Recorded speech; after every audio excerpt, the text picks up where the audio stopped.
Good morning, children.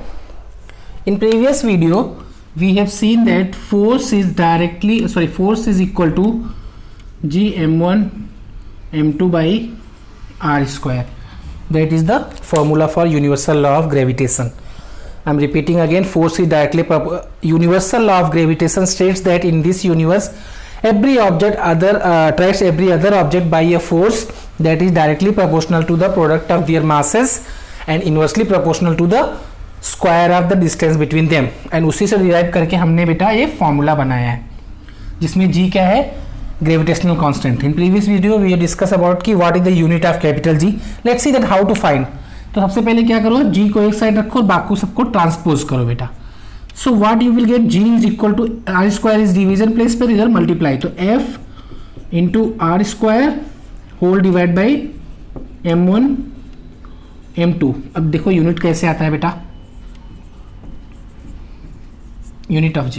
What is the unit of f, force newton. What is the unit of radius, distance metre, so metre square then newton metre square divide by unit of mass kg, so kg into kg. तो क्या हुआ बेटा unit, newton metre square divide by kg square. So I hope कि unit निकालते कैसे हैं वो भी समझ में आ गया, यूनिट याद भी रखना. ओके, एंड वैल्यू क्या थी इसका बेटा, 6.67 और 6.7 डायरेक्टली भी लिखते हैं ऐसे भी, -11 और ये यूनिट बेटा. ओके, तो वैल्यू कहीं कहीं ऐसे यूज करना होता है, कहीं कहीं ऐसे होता है. दैट इज जिसको हम, ये वैल्यू आपका एक्सपेरिमेंटली डिराइव किया गया है. ओके, जिसने डिराइव किया उस साइंटिस्ट का नाम बुक में दिया है, हेनरी कैवेंडिश. याद रखना, एग्जाम में आता है बेटा. Who has given the universal law of gravitation, Newton. Who has given the value of universal gravitation constant, that is who बेटा, Henry Cavendish. Okay, so now will see the importance of the universal law of gravitation.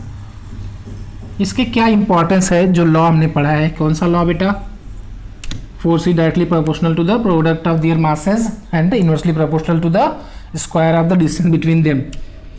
That is the universal law of gravitation. Universal, why universal? It is applied in all places, और सभी पूरे universe में, all planets के ऊपर, सब जगह पे. Okay, importance of universal law of gravitation.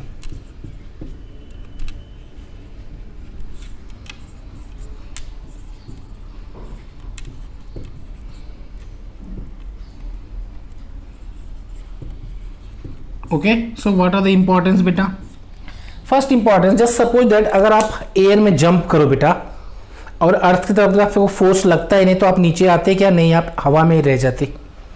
क्योंकि अर्थ का फोर्स लग रहा है, इसकी वजह से आप अर्थ के ऊपर आ रहे हो बेटा. तो पहला जो हमारा पॉइंट है वो क्या हो जाएगा, the force. Universal law of gravitation का क्या इंपॉर्टेंस है, it is the force that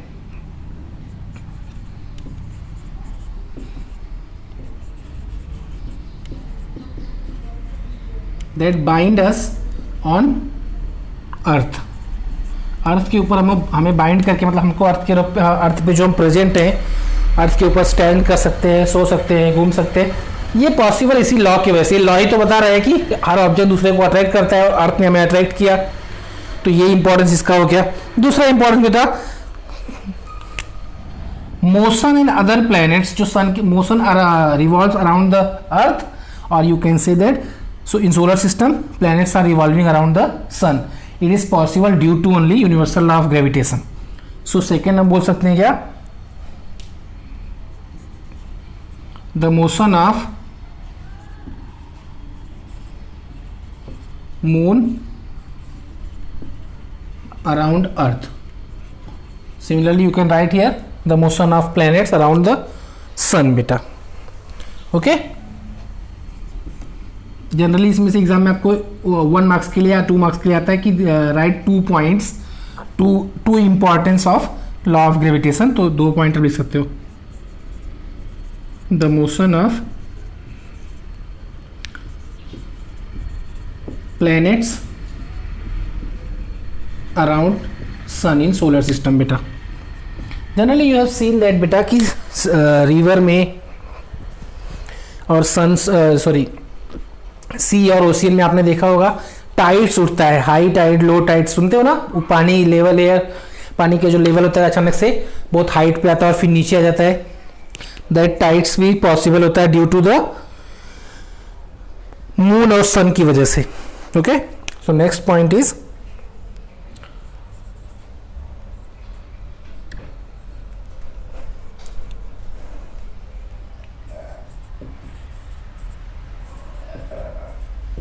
due to moon and sun. It's mean that बेटा मून और सन क्या करते हैं, you know that earth revolves around the sun and moon revolves around the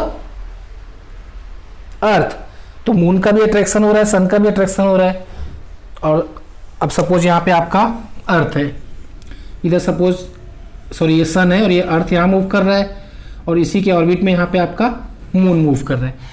तो यहाँ पे सपोज सी या ओशियन है तो क्या होगा, इधर से फोर्स लग रहा है इधर से फोर्स लग रहा है, तो that is the gravitational force लग रहा है, उसकी वजह से टाइड्स आ रहा है। तो ये भी एक इसका इंपॉर्टेंस हो गया। तो क्या क्या इंपॉर्टेंस है बेटा, we can move or walk on the ground or earth due to only universal law of gravitation, or you can say that force that binds us on the earth due to the universal law of gravitation, motion of moon around the earth due to it, and motion of all planets in the solar system due to it, and tides or waves जो आते हैं due to only force attracted by moon and sun, or you can say that due to the universal law of gravitation. Thank you beta. In next video we will see that how to calculate, you know that we have to calculate that small g, that is the force applied by the earth. Capital G is the universal constant, but small g is the force of gravity. उसकी value कैसे calculate कर सकते हैं बेटा, we will discuss about that. And free fall, suppose you have one object in your hand and don't apply the force, just release it, leave it, and it will fall on the ground. सो हमने इसमें कोई force नहीं लगाया और ये अपने आप नीचे आ रहा है, इट्स मीन दैट कि फ्री फॉल हो रहा है बेटा। तो उसके बारे में हम उस पर बात करेंगे। ओके, मंडे आपका टेस्ट होगा, उसके लिए बेटा रेडी रहो। Okay, happy Independence Day to all of you. Thank you बेटा।